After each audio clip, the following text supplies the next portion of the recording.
Bienvenue sur votre chaîne préférée Akhbar al-Blad de Hassan Atlemsan. Encore une fois et avant de commencer, je ne manquerai pas de vous remercier pour toutes vos prières pour ma mère, hospitalisée depuis une semaine pour un AVC cérébral. Antonio Guterres certifie que le Sahara a été décolonisé en 1975, au moment où même le Polisario n'existait pas. Par cette déclaration, Antonio Guterres, le secrétaire général des Nations Unies, vient d'enterrer ce qu'on appelle le Polisario. Cette fois-ci, ce n'est pas Omar Hillel, l'ambassadeur représentant permanent du Maroc aux Nations Unies, qui explique à ses pairs accrédités à New York que la décolonisation du Sahara marocain a été définitivement scellée en 1975. Mais plus important, c'est le secrétaire général de l'ONU. C'était il y a juste 2 jours dans un amphithéâtre archi-comblé du prestigieux Institut des sciences politiques à Paris. Antonio Guterres a affirmé que le Sahara occidental a été décolonisé pacifiquement en 1975, alors que le Polisario était encore inconnu. La presse algérienne crie à une volte-face du chef de l'ONU. En marge de sa venue à Paris, où il a pris part au récent sommet sur le climat pour un pacte financier mondial, Antonio Guterres, secrétaire général de l'ONU, a été également l'invité de l'Institut Sciences Politiques à Paris, face à un aéropage de professeurs et leurs étudiants issus des 4 coins du monde et qui poursuivent leur cursus dans ce haut lieu de la formation, une formation pointue, d'où sont sortis de nombreux décideurs de ce monde. Guterres a partagé avec son auditoire, pendant plus d'1 heure, ses convictions et ses visions sur les questions internationales de l'heure, dont celle du différend créé de toutes pièces autour du Sahara marocain par l'Algérie, créée en 1962 par la France. L'étudiante qui l'a interpellé sur le Sahara semble bien au fait de l'évolution de ce dossier, car il s'est étonné que du moment qu'il y a depuis 2007 une proposition d'autonomie au Sahara, sous souveraineté marocaine, respectant parfaitement toutes les résolutions de l'ONU et soutenue par de nombreux pays, la jugeant comme sérieuse et crédible, l'ONU semble traîner du pied et bloquer toute solution. Antonio Guterres lui a diplomatiquement répondu que ce n'est pas l'ONU qui est derrière le blocage de la mise en œuvre de la solution à ce conflit, mais a-t-il dit, ce problème est bloqué par ceux qui bloquent, dans une allusion claire à l'Algérie et ses protégés séparatistes. Guterres ajoute que le Sahara a été décolonisé en 1975 suite à un accord tripartite entre l'Espagne, le Maroc et la Mauritanie.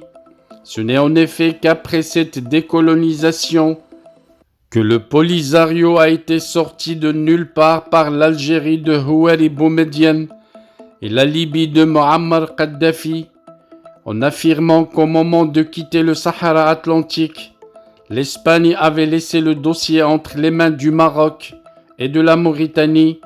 Antonio Guterres n'a fait que dire tout haut ce que tout le monde sait. Le Polisario est un artefact dont l'avènement est postérieur à la décolonisation du Sahara occidental.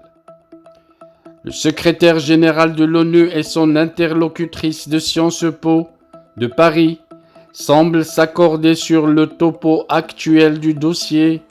D'un côté, le Maroc a proposé une solution qui a le mérite de répondre aux intérêts de toutes les parties et que le Conseil de sécurité a soutenu à travers toutes ces dernières résolutions, prenant une solution politique et réaliste.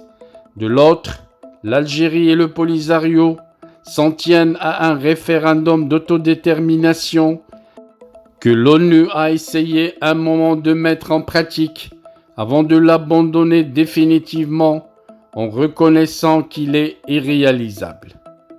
D'ailleurs, Antonio Guterres a lui-même écarté toute possibilité de retour à la piste du référendum d'autodétermination en expliquant que la MINURSO a pour rôle de veiller au respect du cessez-le-feu de 1991, même si ce dernier a été violé par le Polisario, chassé définitivement d'El Gargarat en novembre 2020. Guterres estime que le conflit actuel est considéré par l'ONU comme étant de basse intensité. Et voilà que de la bouche même du secrétaire général de l'ONU, la mission de la MINURSO consiste uniquement à veiller sur le respect du cessez-le-feu et non pas sur l'organisation d'un impossible référendum dont seule l'Algérie et son enfant illégitime se souviennent encore. Cette sortie d'Antonio Guterres a bien évidemment mis la presse algérienne dans tous ses états.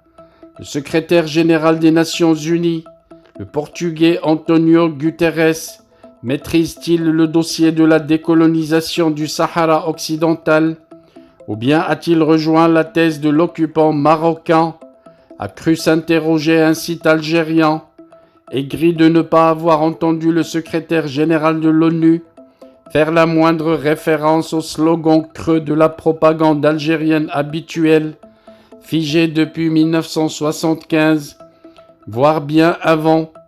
De quelle volte-face accuse-t-on Guterres, qui, contrairement à ses prédécesseurs au Palais de Verre de Manhattan, a eu l'occasion de bien connaître en homme de terrain le dossier du Sahara. Durant les 10 années 2005-2015, au cours desquelles il a dirigé le Haut Commissariat des Nations Unies pour les réfugiés, suite à sa nomination par le Ghanéen Kofi Annan, alors secrétaire général des Nations Unies, et sa reconduction en 2010 par le Sud-Coréen Ban Ki-moon, Guterres a toujours eu des doutes sur le nombre exact des Sahraouis et leur origine. C'est pourquoi il a eu maille à partir avec l'Algérie en 2009, quand cette dernière lui a enjoint pour la énième fois de démultiplier l'aide internationale aux habitants des camps de Tindouf.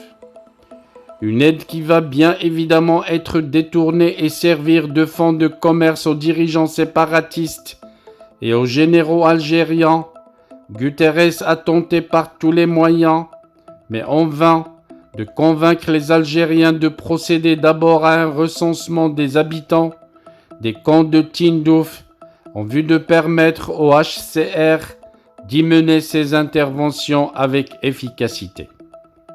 Le 11 septembre 2009, il a mis à nu lors d'une escale à Rabat ce désaccord profond entre l'UNHCR et l'Algérie.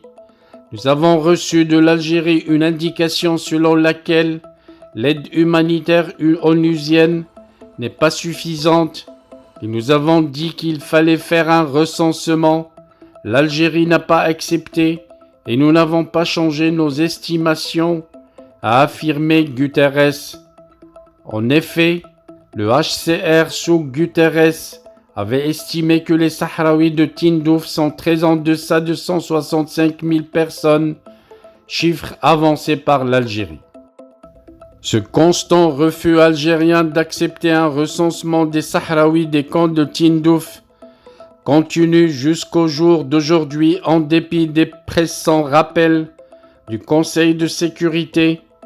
Peut-être que Guterres aura plus de chances à se faire entendre par l'Algérie maintenant que ce pays fête comme un exploit inédit sa très ordinaire et très attendue élection comme membre non permanent au Conseil de sécurité.